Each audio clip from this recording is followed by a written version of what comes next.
నమస్తే. Welcome to social post. నేను మీ మాధురి. ఈరోజు మనతో పాటు ఉన్నారు అడ్వకేట్ వెంకట్ శెట్టి గారు. నమస్తే సార్. నమస్తే మ్యామ్. ఈ ఈ మధ్య కాలంలో కొంచెం ఎక్కడైనా తగ్గించి ఉండొచ్చు. ఈ లంచం తీసుకోవటంలాని, లేదంటే అందరికి రెస్పాండ్ అవ్వాలి అనే కొంచెం అవేర్‌నెస్ వచ్చి ఉండొచ్చు. చాలా వరకు గవర్నమెంట్ హాస్పిటల్స్ దగ్గర నుంచి, గవర్నమెంట్ ఆర్‌టీఓ ఆఫీసెస్ నుంచి, లేదు అంటే మనకి ఈ రిజిస్ట్రేషన్ ఆఫీసెస్‌లో ముఖ్యంగా ఏంటి అంటే వాళ్ళ దగ్గర నుంచి రెస్పాన్స్ ఉండదు. మన పేపర్స్‌లో పచ్చ నోట్ ఉంటే కానీ రెస్పాన్స్ ఉండదు. ఇలాంటి టైం ఏదైనా ఫేస్ చేస్తే అసలు ఒక సాధారణ పౌరుడికి ఉండే రైట్స్ ఎలా ఉంటాయి? వాళ్ళు ఎవరిని అప్రోచ్ అవ్వాలి? ఎలా అప్రోచ్ అవ్వాలి? మనం నార్మల్‌గా ఇట్లాంటి సిట్యుయేషన్స్‌లో ఏంది అనంటే, ప్రతి ఒక్క పర్సన్‌కి ఇట్లాంటి సిట్యుయేషన్స్ ఫేస్ చేస్తూనే ఉంటారు ఫస్ట్ ఆఫ్ ఆల్. ఏ ఒక్క గవర్నమెంట్ ఆఫీసర్ దగ్గరికి వెళ్ళినా గూడా, వాళ్ళది కొంతమంది ఓవర్ యాటిట్యూడ్ చూపియడము, లేదు అనంటే కొంతమంది అసలు నేను ఇవ్వను అనడము. కొన్ని సిట్యుయేషన్స్‌లో అయితే పైసలు ఇస్తేనే చేస్తా అన్న సిట్యుయేషన్స్ కూడా చాలా ఉంటాయి. ఫస్ట్ ఆఫ్ ఆల్ మనం మాట్లాడుకుంటే. సో, ఇట్లాంటి సిట్యుయేషన్స్‌లో నార్మల్‌గా మనం చూసుకుంటే ఏంది అనంటే, మనము ఒక కంప్లెయింట్ అనేది ఇస్తాం. ఒక అప్లికేషన్ అనేది పెడతాం. అప్లికేషన్ పెట్టిన తర్వాత రేపురా ఇస్తా అని అంటనే ఉంటాడు. సో, ఆ సిట్యుయేషన్స్‌లో మనకి ఇసుగు పుట్టి వదిలేస్తాం. సో, ఎందుకులే పోనీ ఎంత ఫైల్ చేసినా రావట్లేదు అని. ఈ తహసీల్దార్ ఆఫీసెస్‌లో గాని, లేదు అనంటే ఆర్‌టీఓ ఆఫీసులో అంటే చాలా తక్కువ మంది అప్లికేషన్స్ పెట్టుకుంటారు. లేదు అనంటే ఏ ఆఫీసుల్లో అయినా మా జ్యుడిషియరీ దాంట్లో అయినా కానీ, వీటన్నిట్లల్లో. ఇక్కడ ఏంది అనంటే, మనము ఎప్పుడైతే ఒక అప్లికేషన్ పెట్టుకున్నప్పుడు వాళ్ళు కంపల్సరీ చేయాల్సిందే. ఇన్ కేస్ మనం ఏదైతే అప్లికేషన్ పెట్టినామో సపోజ్ రికార్డ్స్‌లో ఏమన్నా గనక ఒక గవర్నమెంట్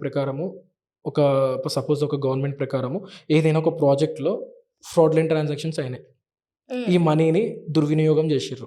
హ్మ్. లేదు అనంటే కొన్ని సిట్యుయేషన్స్‌లో మనకు తెలుస్తదది. కొన్ని సిట్యుయేషన్స్‌లో ఒక డ్రైనేజీ సిస్టమ్స్ గాని, లేదు అనంటే రోడ్స్ వేసే దాంట్లో అక్కడ రోడ్స్ వేసినట్లు గవర్నమెంట్ రికార్డ్స్‌లో ఉంటాయి.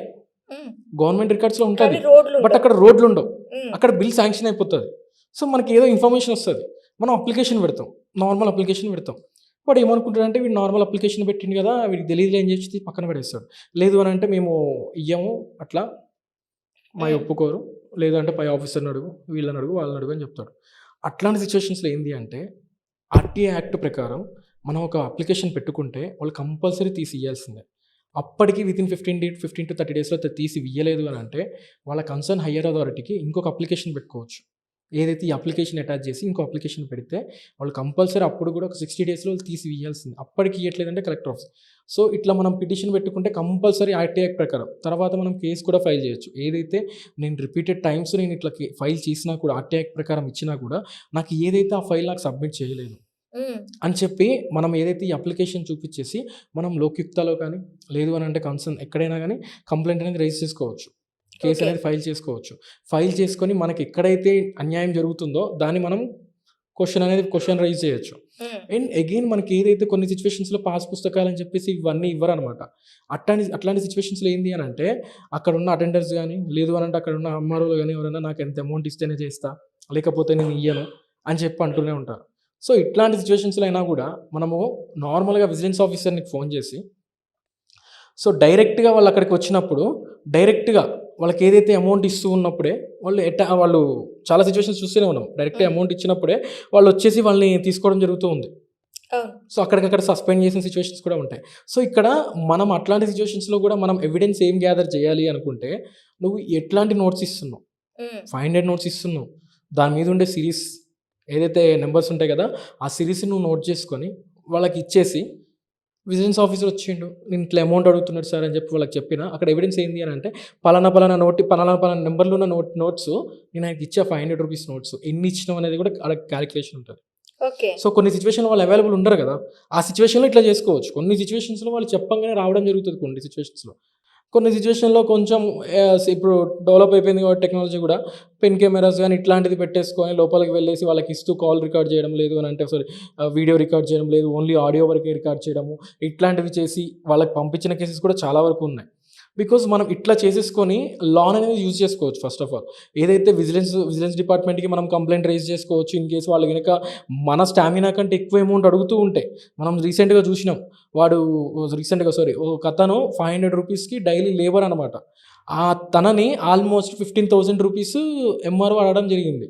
సో అట్లాంటి సిచ్యువేషన్స్‌లో ఈయన డైరెక్ట్‌గా ఎవరితోనో విజిలెన్స్ ఆఫీసర్‌కి ఒక కంప్లెయింట్ పెట్టుకోవడమో ఏదో జరగడం జరిగింది. వాళ్ళు ఎమ్మటే వాళ్ళని తీసుకోవడం జరిగింది. సస్పెండ్ చేయడం జరిగింది.